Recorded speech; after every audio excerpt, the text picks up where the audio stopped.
നടത്തിയ വമ്പൻ തിരിച്ചടിയിൽ 600-ലേറെ ഭീകരരുടെ ജീവൻ നഷ്ടപ്പെട്ടു എന്ന സുപ്രധാനമായിട്ടുള്ള റിപ്പോർട്ടുകളാണ് ഇപ്പോൾ പുറത്തു വരുന്നത്. 600 ഭീകരർ, അതായത് ബലാക്കോട്ടിൽ നടത്തിയ ആക്രമണത്തിൽ ഉണ്ടായ നാശനഷ്ടത്തിന്റെ ഇരട്ടിയാണ് ഇപ്പോൾ പാകിസ്ഥാനിൽ ഉണ്ടായിരിക്കുന്ന നാശനഷ്ടം. ഈ തീമഴയിലൂടെ, ഈ മിസൈൽ മഴയിലൂടെ ഉണ്ടായിരിക്കുന്ന സുപ്രധാനമായിട്ടുള്ള വിവരങ്ങളാണ് ഇപ്പോൾ പുറത്തു വരുന്നത്. ലഷ്കർ ഇ തൈബയുടെ ഭീകര കേന്ദ്രങ്ങൾ, ജയ്ഷെ മുഹമ്മദിന്റെ ഭീകര കേന്ദ്രങ്ങൾ എന്നിവയാണ് ഇന്ത്യ ഇപ്പോൾ ആക്രമിച്ചിരിക്കുന്നത്. നാവികസേന, കരസേന, വ്യോമസേന എന്നിവയെ ഉൾപ്പെടെ 3 സേനകളും സംയുക്തമായി ചേർന്നാണ് ഈ ആക്രമണം ആസൂത്രണം ചെയ്തത് എന്നത് സുപ്രധാനമായിട്ടുള്ള റിപ്പോർട്ടുകൾ പുറത്തു വരുന്നു. ഈ ആക്രമണം നടന്ന ഉടനെ തന്നെ ഇന്ത്യ സകല ലോക രാജ്യങ്ങളെയും കോൺടാക്ട് ചെയ്തു എന്നതാണ് മറ്റൊരു സുപ്രധാനമായിട്ടുള്ള റിപ്പോർട്ട്. ഈ 600 ഭീകരരിലേറെ തീർത്തു എന്ന വാർത്തകൾ പുറത്തു വന്നപ്പോൾ അപ്പോൾ തന്നെ India, Saudi Arabia, UK, USA, Israel, Russia അടക്കമുള്ള രാജ്യങ്ങളെ കോൺടാക്ട് ചെയ്ത് ഈ വിവരങ്ങൾ അറിയിച്ചിരുന്നു. ഞങ്ങൾ അവിടെ ആക്രമിച്ചത് ഭീകരവാദികളെയാണ്, അല്ലാതെ സിവിലിയൻസിനെ അല്ല എന്ന കൃത്യമായിട്ടുള്ള തെളിവ് സഹിതമുള്ള മറുപടി അവർക്ക് നൽകിയിട്ടുണ്ട് എന്നുള്ള റിപ്പോർട്ടുകളും ഇപ്പോൾ പുറത്തു വരികയാണ്. ഇന്ത്യ ഇപ്പോൾ വലിയ രീതിയിലുള്ള ഒരു തിരിച്ചടി, പാകിസ്ഥാന്റെ ഭാഗത്തു നിന്നുള്ള ഒരു തിരിച്ചടി ഇന്ത്യ തള്ളിക്കളയുന്നില്ല എന്നുള്ളതാണ് മറ്റൊരു സുപ്രധാനമായിട്ടുള്ള വിവരം എന്ന് പറയുന്നത്.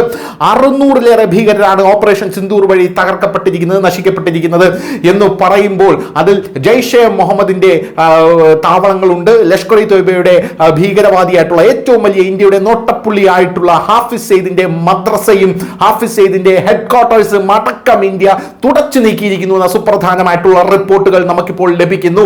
ഹാഫിസ് സയ്യിദ് ഈ ഭീകരാക്രമണത്തിൽ കൊല്ലപ്പെട്ടിട്ടുണ്ടോ എന്നുള്ളത് പരിശോധിക്കേണ്ട ഒരു വിഷയം തന്നെയാണ്. എന്തായാലും അത്തരത്തിലുള്ള വിവരങ്ങളെല്ലാം പ്രതിരോധ സേന ഉടനെ തന്നെ പുറത്തുവിടുമെന്നുള്ള റിപ്പോർട്ടുകൾ പുറത്തു വരുന്നു. എന്തായാലും ബഹൽപൂരിൽ ഇന്ത്യ ആക്രമണം നടത്തിയത് ലഷ്കർ ഇ ത്വയ്ബയുടെ കേന്ദ്രത്തിലാണ് എന്ന റിപ്പോർട്ടുകൾ പുറത്തു വരുന്നു. ഭീകരവാദ കേന്ദ്രങ്ങൾ മാത്രമാണ് ഇന്ത്യ ഇപ്പോൾ ലക്ഷ്യമിട്ടിരിക്കുന്നത് എന്നുള്ളതാണ് മറ്റൊരു പ്രധാനപ്പെട്ട കാര്യം.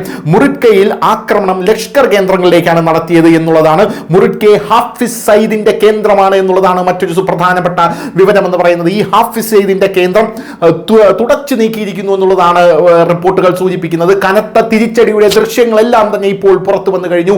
വമ്പൻ തിരിച്ചടി തന്നെയാണ് ഇപ്പോൾ നടന്നിരിക്കുന്നത് എന്നുള്ള കാര്യത്തിൽ യാതൊരുവിധ തർക്കമില്ല. ഓപ്പറേഷൻ സിന്ദൂർ വൻ വിജയം എന്ന് തന്നെയാണ് ഇപ്പോൾ കരസേനാ മേധാവികൾ പറയുന്നത്.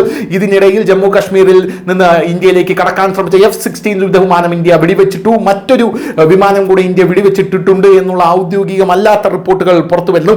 ഭീകരവാദത്തിന് ചുട്ട മറുപടി തന്നെയാണ് ഇന്ത്യ നൽകിയിരിക്കുന്നത് എന്നുള്ളതാണ് ഇതിൽ നിന്നെല്ലാം നമുക്ക് വ്യക്തമാകുന്നത്. നീതി നടപ്പിലാക്കി എന്നാണ് സൈന്യം ഇപ്പോൾ പറയുന്നത്.